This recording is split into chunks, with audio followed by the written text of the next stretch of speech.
कहानी की शुरुआत होती है एक ग्वेन नामी लड़की से जो एक होटल में पार्ट टाइम जॉब लेने के लिए आई थी, जिसका ओनर था टेडी। टेडी को होटल में नाइट शिफ्ट के लिए किसी की जरूरत थी। होटल के अंदर जाने पर ग्वेन को रिसेप्शन खाली मिलता है। इस होटल में ज्यादा लोग भी नहीं थे और ये होटल काफी वीरान जगह पर भी था। अब ग्वेन को यहाँ डर लगने लगा था। वो इस होटल में अब टेडी को ढूंढने लग जाती है और एकदम से उसके सामने कोई आ जाता है। इसे देखकर वो चीख मारती है, सामने वाला भी चीख मारता है और पता चलता है कि यही टेडी था।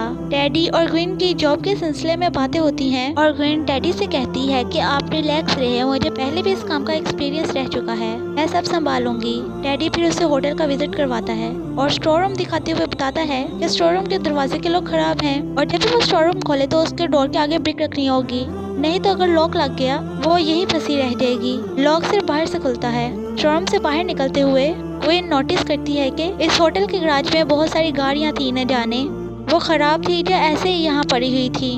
उसे सोच आई कि यहाँ कोई हादसा भी हुआ हो और ये जगह ही हॉन्टेड हो। इस जगह के अंदर एक पोल भी था जिसकी हालत बहुत ज्यादा खराब हो चुकी थी। डैडी बताता है कि पिछले साल इस पोल के अंदर एक बहुत बड़ा सा गड्ढा हो गया। इसे ठीक करने की बहुत सी कोशिश भी की लेकिन वो बढ़ा ही नहीं गया, इसी वजह से अब तक पोल बंद है। होटल का विजिट करवाने के बाद डैडी गोइना को से कहता है, अच्छा ठीक है, मुझे कोई काम है, मैं चलता हूँ, अगर तुम्हें भूख लगे तो ये लो मेन्यू, पास में ही एक होटल है, तुम वहाँ से खाना मंगवा लेना। डैडी वीना से कहती है, अरे मुझे कोई हथियार तो दे जाओ। डैडी हैरानी से पीछे मुड़कर देखता है, तुम्हें हथियार की क्या जरूरत, अगर तुम समझ रही हो कि ये होटल हॉन्टेड है या ऐसा कुछ तो मैं बता दूं, यहाँ ऐसा कुछ भी नहीं है, मैं काफी सालों से ये होटल चला रहा हूँ। ग्वेनी डैडी से कहती है कि अरे मैं एक अकेली लड़की हूँ और मेरे साथ कुछ भी हो सकता है, मेरे पास एक हथियार होना चाहिए। बाद में डैडी कहते हैं कि तुम पुलिस को कॉल कर सकती हो, लेकिन ग्वेन इस चीज में बसी हुई थी कि मुझे नहीं, एक वेपन ही चाहिए, क्योंकि पुलिस को यहाँ आने से 30 मिनट से ज्यादा का टाइम लग जाता है।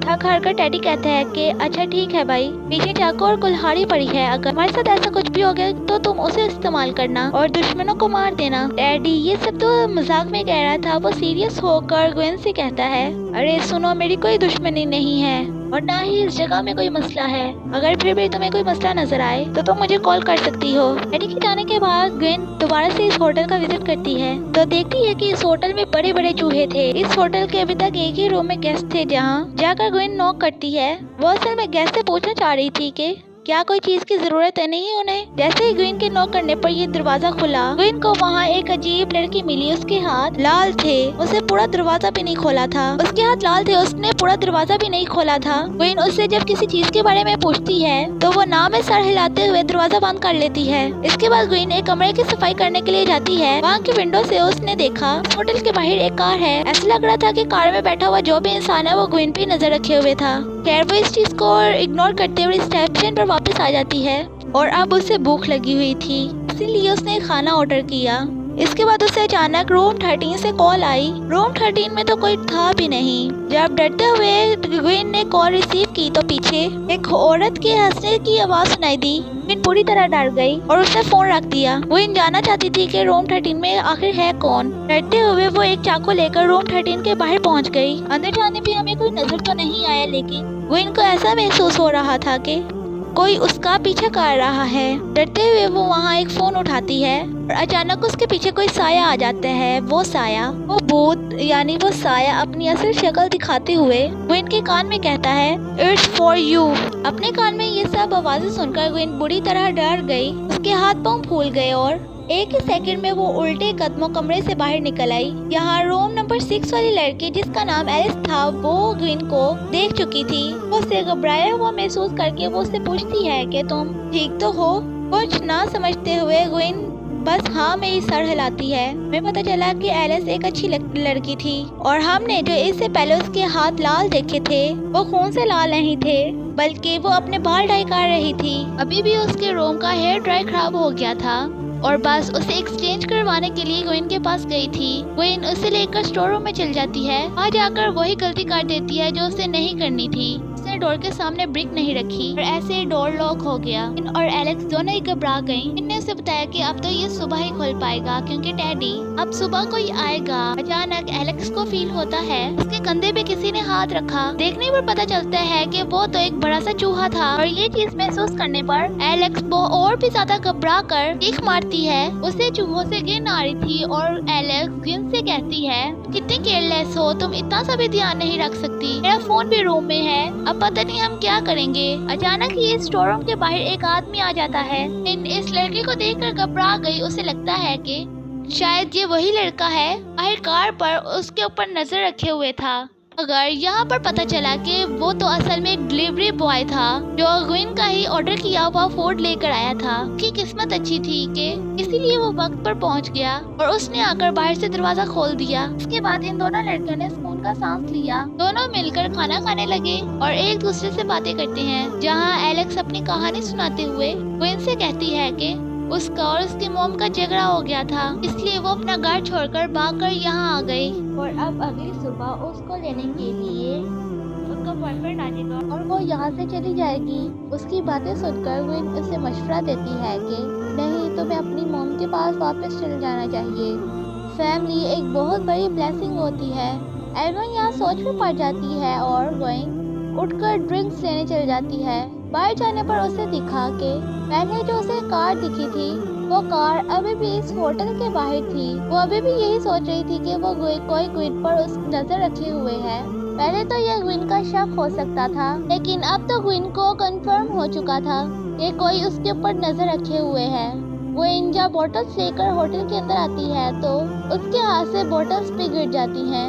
एलेक्स उसे एक और मरतबा घबराए देखकर उससे पूछती है कि क्या हुआ। वो नीचे गिरे कांच को उठाने में भी गोइन की मदद करना चाहती है, लेकिन यहाँ गोइन ने उसे डांट दिया ये कहते हुए कि प्लीज मुझसे दूर हो जाओ। एलेक्स को बुरा तो लगा, लेकिन वो चुपचाप यहाँ से साइड पर हो गई क्योंकि वो गोइन की दिमागी हालत समझ सकती थी।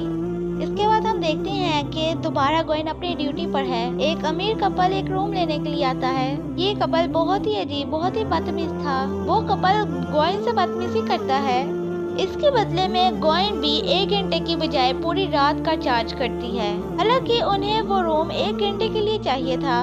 वो कपल भी पूरी रात के जितने पैसे लेकर उसके मुंह पे मार रहा था। इसके बाद वो कपल अपने रूम में चल जाता है। गोइन को उन्हीं पर शक था कि कहीं ये गाड़ी में बैठे हुए लोग तो नहीं, इसीलिए वो इन दोनों को चेक करने के लिए अपने रूम में जाती हैं। यहाँ वो दोनों टाइम स्पेंड कर रहे थे। यहाँ उस लड़की को भी लगा कि कोई इनके ऊपर नजर रखे हुए है। वो भी जैसे ही रूम से बाहर चेक करने के लिए आती है तो जल्दी से गोइन एक गाड़ी के पीछे छुप जाती है। उस औरत के वापस रूम पर जाने पर गोइन वहाँ से चल जाती है। वो पूल के करीब से जब गुजरी तो उसे लगा कि पूल के अंदर कोई चीज हिल रही है। जैसे ही वो उसे देखने के लिए एकदम करीब जाती है वैसे ही पूल का स्टैंड टूटता है और वो पूल के अंदर गिर जाती है। जैसे ही वो पूल के अंदर गिरती है वैसे ही उस गड्ढे में से एक औरत बाहर निकलती है। जो औरत गोइन को पकड़ के उस गड्ढे के अंदर खींचने लगी वो एक औरत तो नहीं थी, एक भूत ही था। इसे देखकर गोइन भी जोर जोर से चिल्लाने लगी। उसकी चिल्लाने की आवाजें एलेक्स ने भी सुन ली और वो उसकी मदद के लिए आई। जैसे तैसे एलेक्स ने उस पूल से बाहर निकाल लिया और उसके बाद पूछा कि तुमने पूल में क्या देखा। गोइन को लगा कि अगर वो सच बता देगी तो एलेक्स उसे पागल समझेगी, इसीलिए गोइन एलेक्स से कहती है कि कुछ भी नहीं, वैसे ही मैं पूल में स्लिप हो गई थी।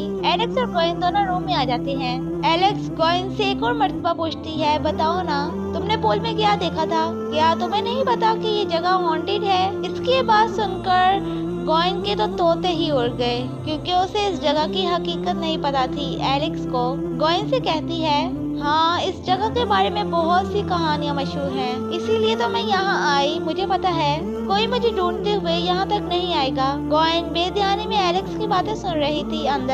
अंदर उसे गुस्सा आ रहा था कि टैडी ने उससे झूठ क्यों बोला, टैडी ने उसे सच्चाई क्यों नहीं बताई कि ये जगह हॉन्टेड है। अब गोइन को यकीन होने लगा था अगर वो एलेक्स को कुछ बताएगी तो एलेक्स उसे पागल नहीं समझेगी। हमें दिखाया जाता है कि वो कपल जो यहाँ आया था वो भी वापस जा चुका था उसके बाद वो एलेक्स को बताती है, जब से मैं यहाँ आई हूँ मेरे साथ कुछ न कुछ अजीब हो रहा है। मैंने 2 मर्तबा होटल के बाहर एक गाड़ी को देखा है जो मुझे लगता है कि मेरे ही पीछे आई है।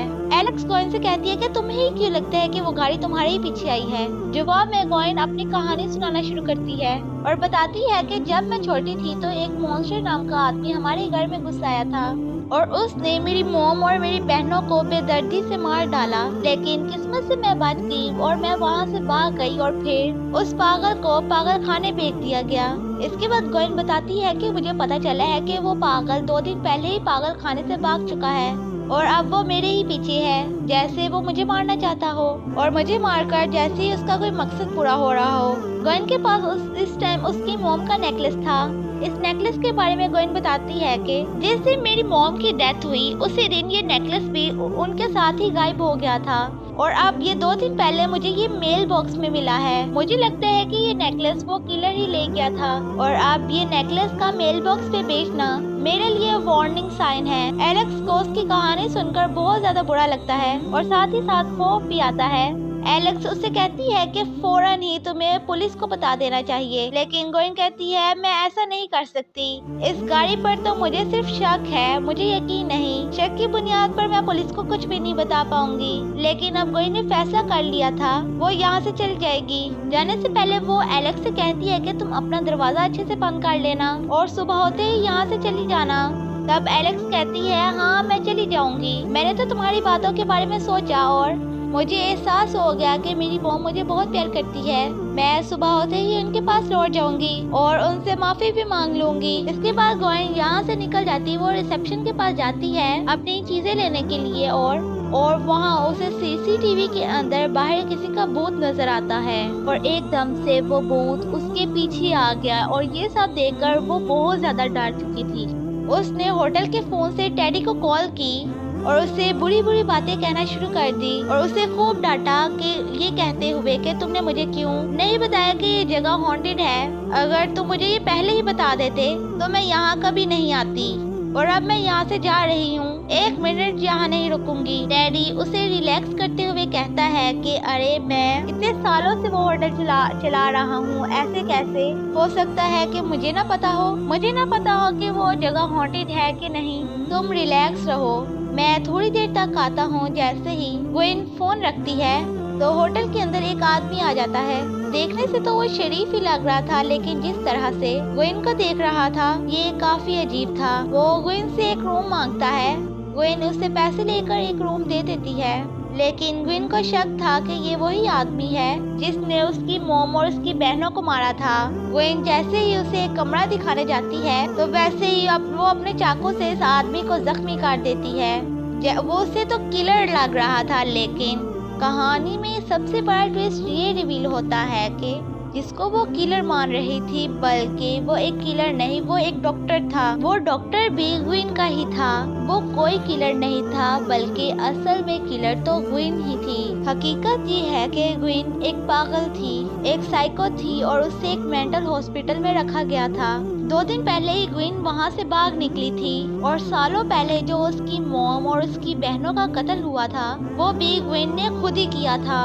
लेकिन वो कभी इस चीज को मानती नहीं थी, वो सिर्फ उसी कहानी को मानती थी जो उसने दिमाग में बनाई हुई थी। यहाँ उसे जो भूत बार बार नजर आ रहे थे वो भी सिर्फ उसके विजन थे। वो जगह सच में हॉन्टेड नहीं थी। जो डॉक्टर यहाँ आए थे वो ग्विन को पकड़ने के लिए ही आए थे, क्योंकि वो जानते थे कि ग्विन कितनी खतरनाक है। इस टाइम वो नर्स भी थे जो नर्स को भी ग्विन बेदर्दी से मार देती है। एलेक्स को भी जब हलचल की आवाज महसूस हुई तो वो भी अपने कमरे से बाहर निकल आई, क्योंकि उसे पता था कि ग्विन के ऊपर कोई हमला करने आने वाला है। वो ग्विन की जान बचाने के लिए जैसे ही दूसरे कमरे में आती है तो देखती है कि वहाँ ग्विन की बजाय किसी और की लाश है। ये डॉक्टर की लाश है जिसकी जुबान को भी काट कर नीचे फेंक दी गई थी और ये काम ग्विन ने किया था। ग्विन अब होश में नहीं थी। एलेक्स भी उसे देखकर बुरी तरह डर गई थी। यहाँ एलेक्स जो सारी चीजों को देखकर कंफ्यूज और परेशान थी, ग्विन उसे भी यहाँ से भागने का मौका नहीं देती और बेदर्दी से मार देती है। थोड़ी देर बाद इस होटल का मालिक टेडी यहाँ आता है, जिसे भी ग्विन नहीं बख्शती और होटल के अंदर आने से पहले ही कुल्हाड़ी से उसे मार देती है। सीन कट होकर अब कहानी हमें कुछ हफ्तों बाद की दिखाई देती है, जहां दिखाई देता है कि क्वीन इस जगह की ओनर बन चुकी थी और उसने इस होटल को बहुत अच्छे से रेनोवेट भी कर लिया है।